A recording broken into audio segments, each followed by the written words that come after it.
Hello, this is Cho of the Shiny Killers Discord, and welcome to another episode of the Shiny Review. Today we have 3 cards we need to talk about: a new limited produce SSR for Madoka, a limited support SSR for Kiriko, and an event support SR for Toru. Now keep in mind there's actually a 4th card available right now, which is a support SSR for Tenka. But we already talked about that card in our first ever Shiny Review. A link to that will be above. So if you'd like to hear more about that card, I suggest you go there. I still believe her support card is very good, as she's still the only option for Audition Mastery Dance. So if you would like to have more audition runs for dance, maybe you're more of a true end kind of person, or if you want an edge in the Producer's Cup, I recommend going for that Tenka. Let's go ahead and get things started with Madoka. Madoka brings the best of both worlds, combining the playstyles of Toru's limited SSR along with Madoka's initial SSR. She applies the ability to evade attacks while buffing her vocal stat for every successful dodge, leading to 160% vocal up or 240% depending on which appeal you use.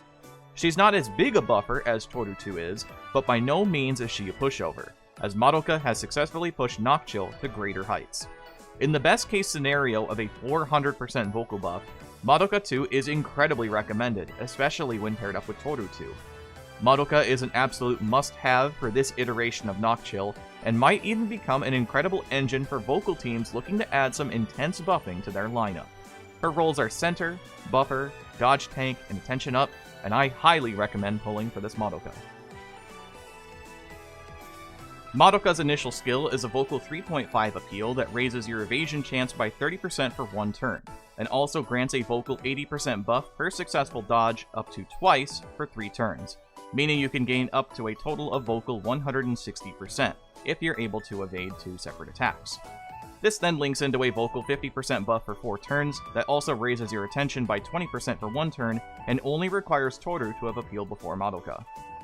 Her max appeal is a vocal 5.0 that raises your evasion by 30%, applies the same 80% vocal up per successful dodge, except now it caps off at 3 instead of 2, and lasts the same 3 turns.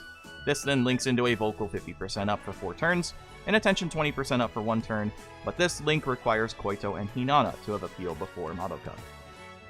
Madoka's 1-star passive is a vocal 30% up that raises your dodge rate by 30%, and requires it to be turn 2 or earlier. This has a 30% chance to activate twice. Her 2-star passive is a dodge rate of 70% up, which stacks additively with any other dodge rate or evasion skills, and it also increases your attention by 20%. This requires the turn count to be 3 or later, and it has a 50% chance to activate twice. This also unlocks a plus 50 vocal uncap. At 3 stars, Madoka gains access to 2 separate vocal uncaps, the first being 150 and the second being 50. Madoka has a 4-star passive, a vocal 75% up that requires the turn count to be 4 or later. This has a 35% chance to activate twice. Her memory appeal when maxed out is a vocal 2.0 appeal that links into a vocal 3.0 appeal. For support recommendations, Hinata and Koito are essential to building Madoka properly. Toru is a little less important, but is still greatly appreciated for the synergy, and having Amana tag along for SP generation helps a ton. The rest of the support selection are more or less the usual. Kaho and Natsuha have already made big appearances on Nocchill teams, so you can expect them to continue to work well in your favor. Kogane takes a little riskier approach for her passives, while Mono and Meguru are still good all-rounders for vocal teams. For team recommendations, Madoka 2 has become the de facto center for vocal Nocchill, outperforming Toru 2 purely by the fact of having more upfront numbers. Hinata actually has an alternative option through her Idle Road SSR, assuming you don't have her Gacha SSR at 4 stars. For the last member of the team, Nocchill have plenty of options to make their game plan work. Many of the buffer-style cards like Rinzai or Choco are great options, or you can take a defensive approach with Sakuya 4 or Kiriko 4. Overall, Madoka receives very high grades, SS for both center and unit. We talked about Toru being strong before, but Madoka is the same concept but arguably stronger. While not having the potentially permanent vocal buff as a detriment, the name of the game is, well, ending it, and having much more base damage to do so will absolutely secure the win. If you have all the pieces, there's no reason to not go for it, unless you're a big fan of Toru as a center instead. As a unit, The fact that she can be an incredible support and a damage enabler starting at 0 stars means this unit immediately gets to hang out in the good card zone. If you can push Madoka to 2 stars, you reach her peak support performance, and practically every vocal team can benefit from it currently. She's all the better if you have Toru too, as they become a real golden duo. Next we have our support, Kiriko. For the first time in a while, the limited support of the banner does not innately work with the produce card. Our second limited Kiriko, who takes up Dance with Open Arms, carries the current strongest passive in the game, a massive 150% dance buff at lower HP. She is also the craziest SP engine we've seen in a while, especially for Antika. Her support skills are Idol's Bond, Promise Recovery, Rest Boost, as well as Stamina support, and she has 4 unique support skills. The first being Unit Mastery SP, which is plus 5 at level 70, and Vocal, Dance, and Visual Mastery SP, which all reach plus 10 at level 75. Her support appeal does scale, starting at a Dance 2.5, but evolves into a Dance 2.6 that grants you a 5% auto-revive once for 3 turns. And at max, this becomes a Dance 3.0 that applies a 25% auto-revive once, which is active for 3 turns. What this means is that for the 3 turns this buff is active, if you were to fall to 0 HP, you instead revive with whatever percent health the skill says you would. So 5% of your maximum health with the 2.6 appeal, and 25% of your maximum health with the 3.0 appeal. Her TFD idea is Dance, and her insight token for Grad is Vocal.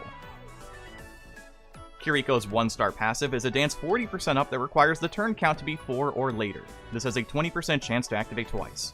Her 2-star passive is a Dance 150% up that lowers your attention by 20% and requires your mental to be 34% or lower.